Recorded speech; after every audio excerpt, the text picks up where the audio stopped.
कैसे हैं आप लोग। आप सभी लोगों का स्वागत है लिब्रस क्लासेस की इस ऑनलाइन पोर्टल पे। हम नए स्वरूप में आपके साथ आए हैं और जैसा कि आप लोगों ने पिछली 2 क्लासेस देखी हैं, हम उन 2 क्लासेस से आगे बढ़ते हैं। हमने पिछली क्लास में बात किया था, पिछली क्लासेस में अपने समावेशी शिक्षा के बारे में। तो समावेशी शिक्षा के बारे में मैंने बताया कि शिक्षा का वर्गीकरण कैसे किया जाता है। शिक्षा से आगे बढ़ते हुए मैंने समावेशी शिक्षा के प्रकार, समावेशी शिक्षा के उद्देश्य और समावेशी शिक्षा की आवश्यकताओं के बारे में चर्चा की थी। दोस्तों, जब भी हम समावेशी शिक्षा की बात करते हैं तो बिना मूल्यांकन के हम समावेशी शिक्षा के निश्चित वर्गीकरण की तरफ आगे नहीं बढ़ पाते हैं। हम उसके तरफ आगे बढ़ने के लिए हम 2 चीजों का उसमें विशेष ध्यान रखते हैं।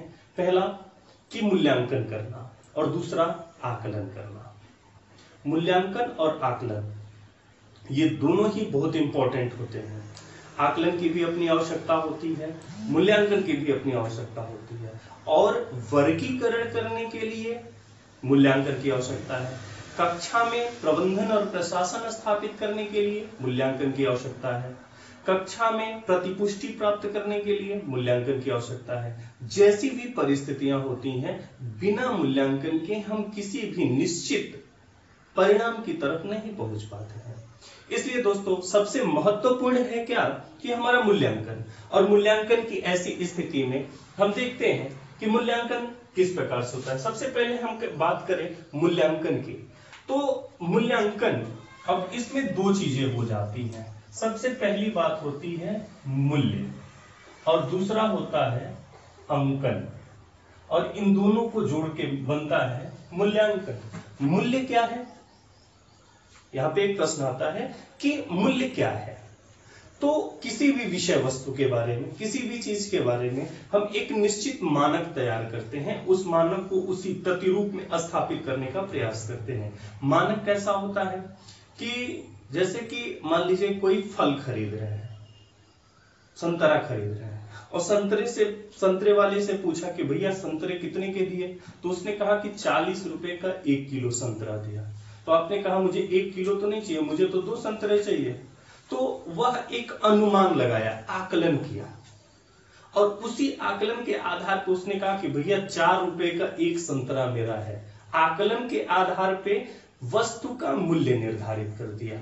अब 4 रुपए का 1 संतरा है, अर्थात 1 संतरा का मूल्य कितना हो गया? 4 रुपया। अब उसने अंकित कर दिया, उस पर मूल्यांकन कर दिया उसका कि 4 रुपए का 1 संतरा है और आपको 3 संतरे लेने हैं तो आपको 12 रुपए देने पड़ेंगे।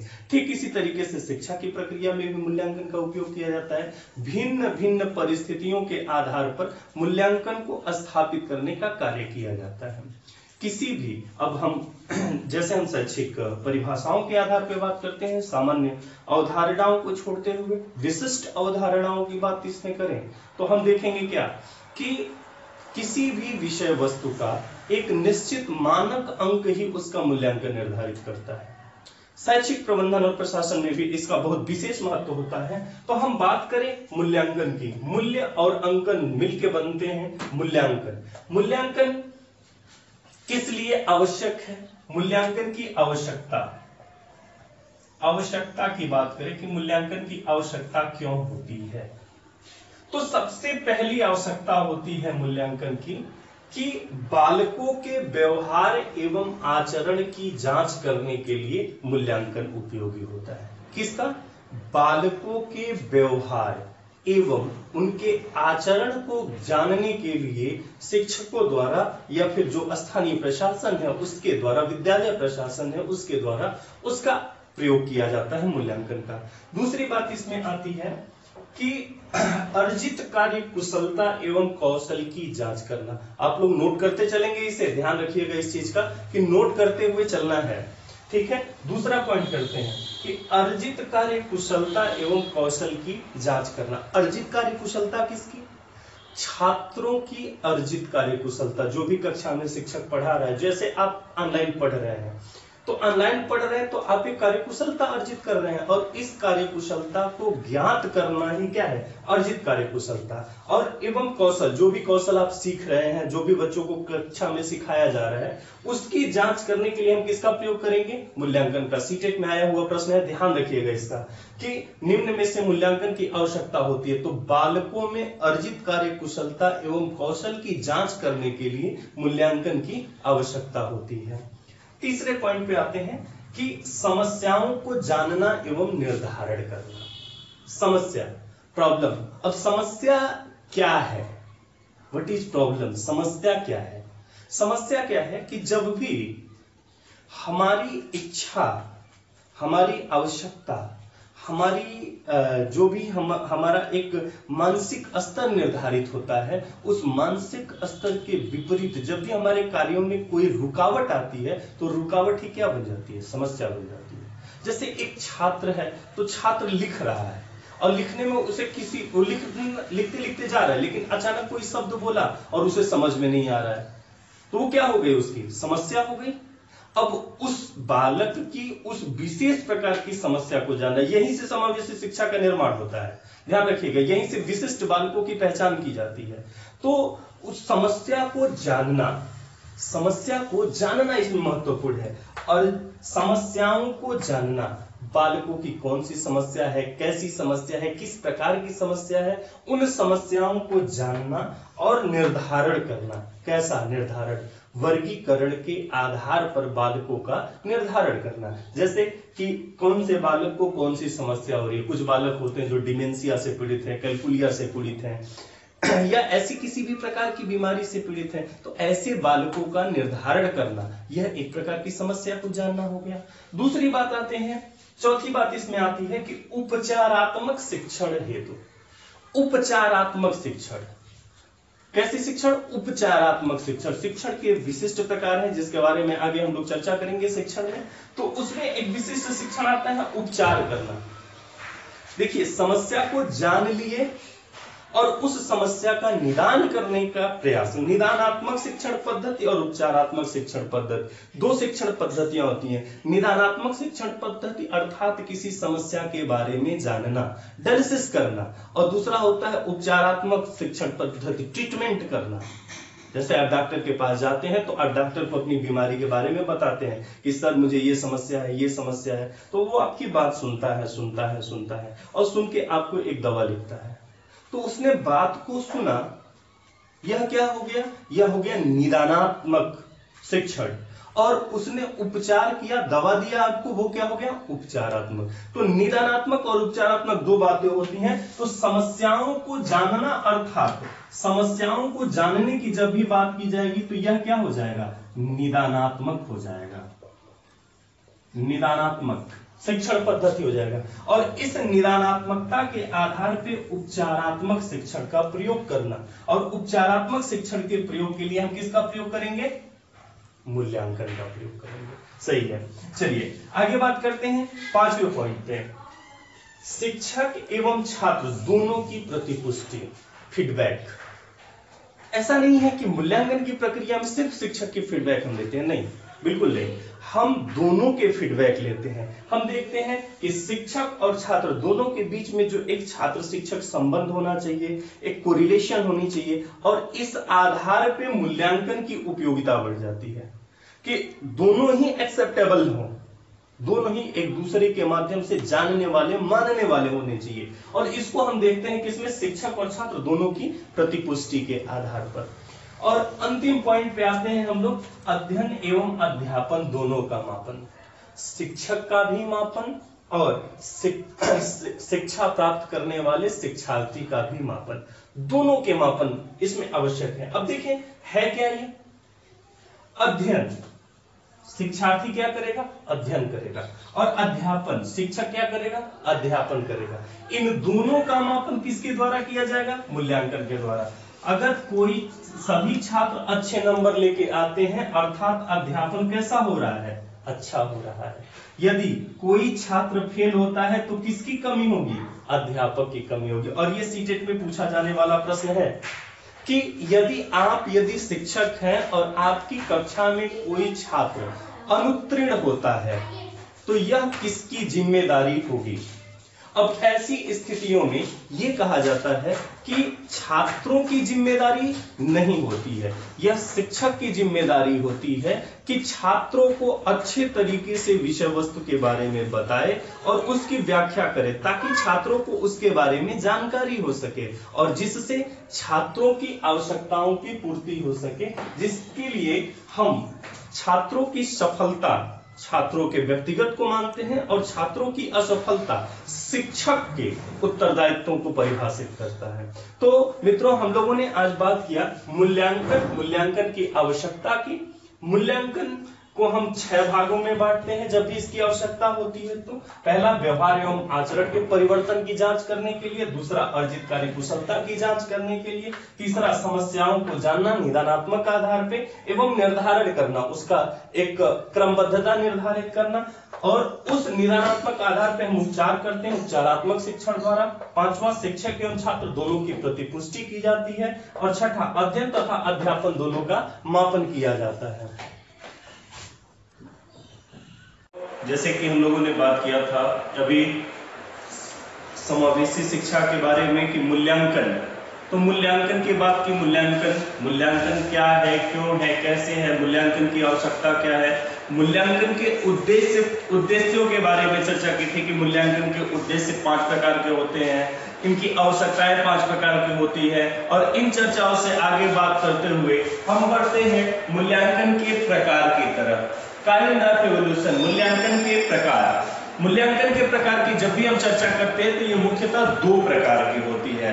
पहला मूल्यांकन क्या है कि जब भी हम बात करते हैं तो सामान्य प्रकार के मूल्यांकन, सामान्य मूल्यांकन, किसी भी चीज के लिए मूल्यांकन की आवश्यकता, तो सामान्य मूल्यांकन 2 प्रकार के होते हैं, सतत मूल्यांकन और व्यापक मूल्यांकन। जब भी हम बात करें कि सतत मूल्यांकन क्या है, तो जो लगातार चलने वाली प्रक्रिया है, लगातार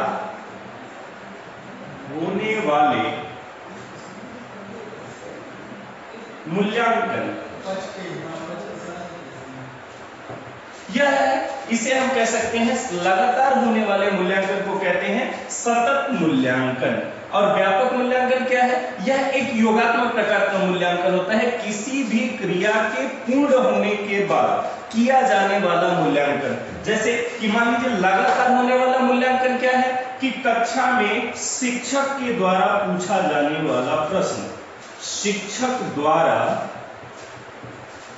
पूछा जाने वाला प्रश्न कक्षा शिक्षक के द्वारा। अब इस पे क्वेश्चन बनते हैं, ध्यान दीजिएगा इस बात को, सीटेट में इस पे काफी क्वेश्चन बनते हैं। जैसे कि क्वेश्चन बनता है कि यदि आप एक शिक्षक अथवा शिक्षिका हैं और आप अपनी कक्षा में पढ़ाने के दौरान किसी छात्र से क्वेश्चन पूछते हैं, किसी छात्र से प्रश्न पूछ रहे हैं, तो मूल्यांकन की विशेषताओं के अंतर्गत इसे किस प्रकार का मूल्यांकन कहा जाएगा, किस प्रकार का सामान्य मूल्यांकन कहा जाएगा। ध्यान दीजिएगा, यहाँ पे शब्द एक है, किस प्रकार का सामान्य मूल्यांकन कहा जाएगा, और वहां पे क्या हो जाएगा, सतत मूल्यांकन। समझने की चीज है एकदम, सतत, कंटिन्यूअस, सतत मूल्यांकन। दूसरा है व्यापक मूल्यांकन। आई थिंक आप लोग को समझ में आ गया होगा कि सतत, लगातार चलने वाले मूल्यांकन की प्रक्रिया को ही क्या कहते हैं, सतत मूल्यांकन कहते हैं। दूसरी बात आती है व्यापक मूल्यांकन, व्यापक, ठीक है।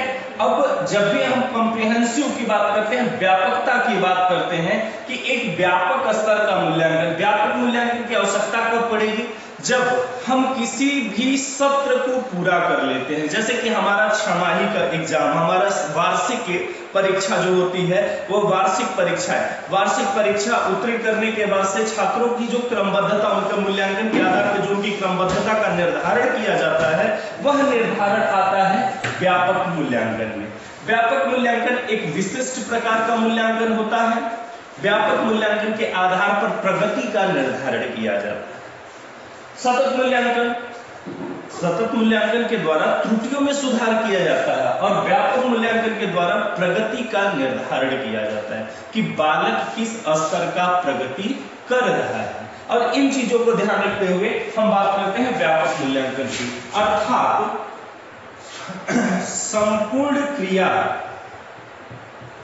संपूर्ण क्रिया या शिक्षण के उपरांत किया जाने वाला मूल्यांकन किस प्रकार का मूल्यांकन कहलाएगा? व्यापक प्रकार का मूल्यांकन कहलाएगा। ठीक है, अब ये दोनों कैसे हैं? यह मूल्यांकन के सामान्य प्रकार है। अब देखिए, मूल्यांकन के सामान्य प्रकार से जो क्वेश्चन बनते थे वो बनते थे स्टार्टिंग में, जब सीटेट का स्टार्टिंग हुआ था तब मूल्यांकन के सामान्य प्रकार के क्वेश्चन बनते थे। लेकिन अब मूल्यांकन के सामान्य प्रकार के क्वेश्चन नहीं बनते हैं, अब मूल्यांकन के विशिष्ट प्रकार के क्वेश्चन बनते हैं। जो क्वेश्चन बनाने वाली टीम होती है, जो लोग होते हैं, जो विद्वान होते हैं, वो एक विशिष्टता इसमें देखना चाहते हैं कि आपका बौद्धिक स्तर कैसा है, और उसके लिए वो किस प्रकार का स्तर प्रयोग करते हैं? मनोवैज्ञानिक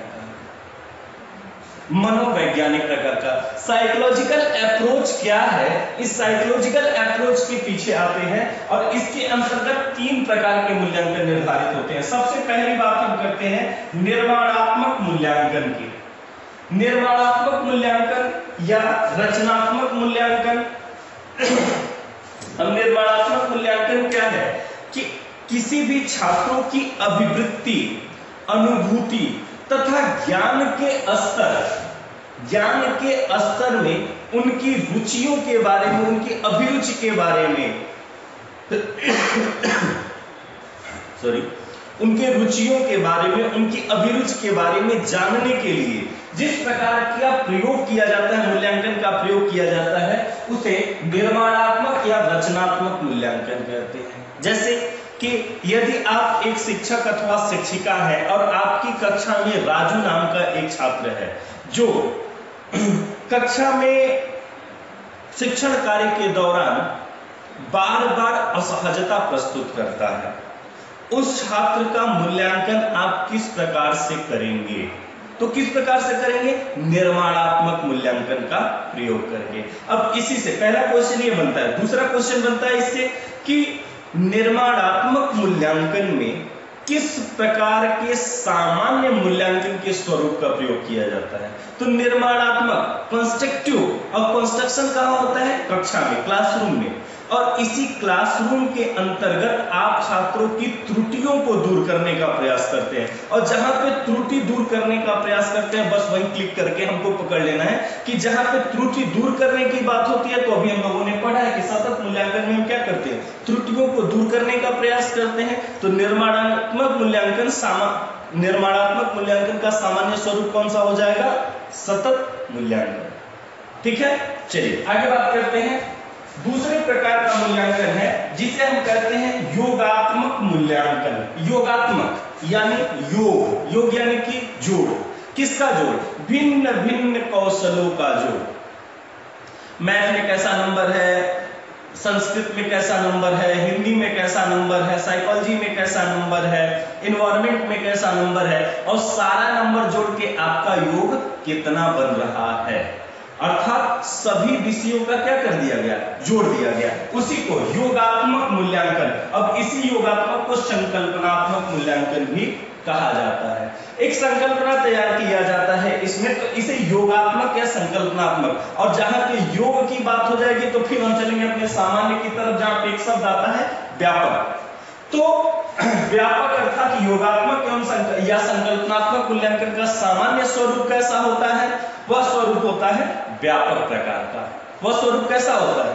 व्यापक प्रकार का होता है। और तीसरा और अंतिम बात हम करेंगे इसमें, तीसरी बात और अंतिम बात करेंगे निदानात्मक मूल्यांकन। देखिए दोस्तों, मैंने पहले भी चर्चा में बताया था, उपचारात्मक और निदानात्मक की चर्चा हम लोगों ने पिछले वीडियो में की थी, तो जो लोग नहीं देखे हैं पिछला वीडियो देख लें। निदानात्मक अर्थात किसी समस्या को जानना। हम किसी भी कक्षा शिक्षण के दौरान बालकों के बारे में जानने के लिए जिस मूल्यांकन का प्रयोग करते हैं उसे क्या कहते हैं? निदानात्मक मूल्यांकन कहते हैं। और यह भी एक व्यापक प्रकार का मूल्यांकन होता है। तो इस प्रकार हम लोगों ने आज की चर्चा में जो बात की वह है मूल्यांकन के प्रकार। मूल्यांकन के 2 प्रकार होते हैं, सामान्य और मनोवैज्ञानिक। सामान्य प्रकार 2 प्रकार के होते हैं, सतत मूल्यांकन और व्यापक मूल्यांकन। सतत मूल्यांकन क्या है? वह मूल्यांकन जो लगातार किया जाता है, एक निश्चित क्रमता के आधार पर किया जाता है, जो त्रुटियों को दूर करने के लिए किया जाता है उसे हम सतत मूल्यांकन कहते हैं। व्यापक मूल्यांकन क्या होता है? एक सत्र के अंत या सत्र या अर्धवार्षिक आधार पर जब बालकों के कार्यों का मूल्यांकन किया जाता है तो उसे हम व्यापक मूल्यांकन कहते हैं। इसके बाद हम बात करते हैं मनोवैज्ञानिक मूल्यांकन की बात। मनोवैज्ञानिक मूल्यांकन 3 प्रकार का होता है। निर्माणात्मक या रचनात्मक मूल्यांकन, जिसमें हम बालकों की त्रुटियों को जानने का प्रयास करते हैं या सतत स्तर का मूल्यांकन होता है। दूसरा होता है योगात्मक या संकल्पनात्मक मूल्यांकन, यह व्यापक स्तर का मूल्यांकन होता है जिसमें हम बालकों के संपूर्ण कार्यों के आधार पर, चाहे वो विषयगत हो, खेल हो, उसका किसी भी प्रकार का हर एक जितनी भी करिकुलम एक्टिविटीज होती है सारी चीजों को जोड़ के हम उसका जब मूल्यांकन करते हैं तो योगात्मक मूल्यांकन होता है। और बालकों की समस्याओं के बारे में जानने के लिए जिस मूल्यांकन का हम प्रयोग करते हैं उसे हम व्यापक मूल्यांकन करते हैं। तो आज की बात हम यहीं तक करते हैं। आगे की क्लास में हम लोग पढ़ेंगे विशिष्ट बालकों के बारे में। तब तक स्वस्थ रहें, सुरक्षित रहें, घर पर रहें। नमस्ते।